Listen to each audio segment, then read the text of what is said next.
The last episode was entirely about trivia. I was quizzing you on things that are really insignificant. This episode, I want to be entirely about the things that are important, what I want you to know in order to protect yourself, have a healthy sexuality, or make decisions about the sexuality you want to have. I'm gonna say the topic and then I'm gonna say one short info bit that I think you deserve while you wait for the episode to come out as a whole.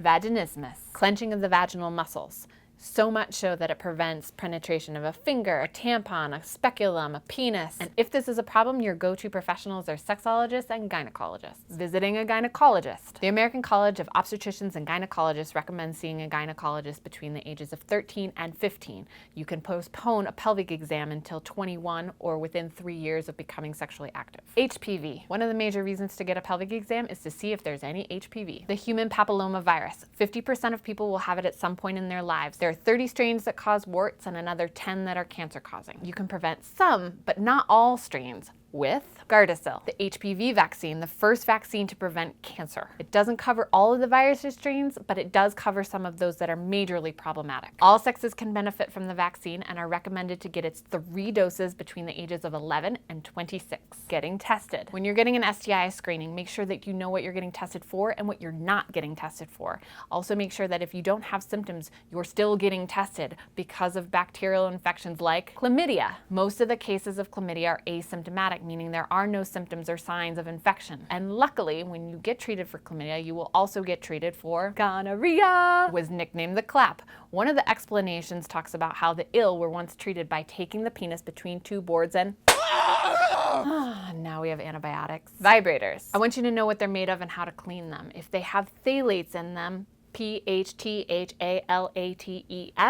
make sure that there is a condom separating your body from the toy. Cock rings. If they look big, it's because they're going around the cock and balls. Don't use something rigid like wood or metal until you have much more experience. Start with something malleable like licorice laces. Polycystic ovarian syndrome, PCOS, is a lot of cysts, pockets of tissue that build up in the ovaries and make a big old mess. It affects 1 in 10 biosex females, their development and their fertility. Clues you might have it: irregular periods, obesity, hirsutism, which is fuzziness, and small breasts. Polyamory. A simple definition is loving more than one person at a time. Your go-to resources would be Franklin Vo, Tristan Taormino, Cunning Minx, Reid Mihalko.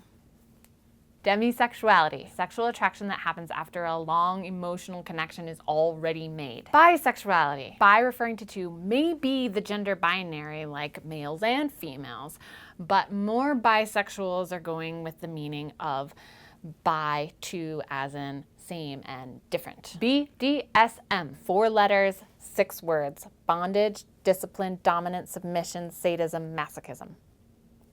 Transgender, a type of identity that has nothing to do with who you're attracted to. Inverted nipples. 10 to 20% of nipples are inverted, meaning instead of going out, they go in. Circumcision. 90% of Sudanese women want their daughters to be circumcised so that they look like their mamas. Many American daddies use the same logic when circumcising their sons. Pedophilia. In the words of James Cantor, one cannot choose to not be a pedophile, but one can choose to not be a child molester. Yeast infections. Bodies have yeast in them. This is natural and healthy. The yeast becomes an infection when the yeasties rise to become a white, itchy substance that affects 75% of vaginas. Talking to your kids. So many of you want to know how to talk to your kids. I suggest starting with consent. Asking them when and how you can have those conversations with them. When you're ready, be honest with yourself. Are you supportive of their sexuality and pleasure? Talking to your parents. Again, start with consent.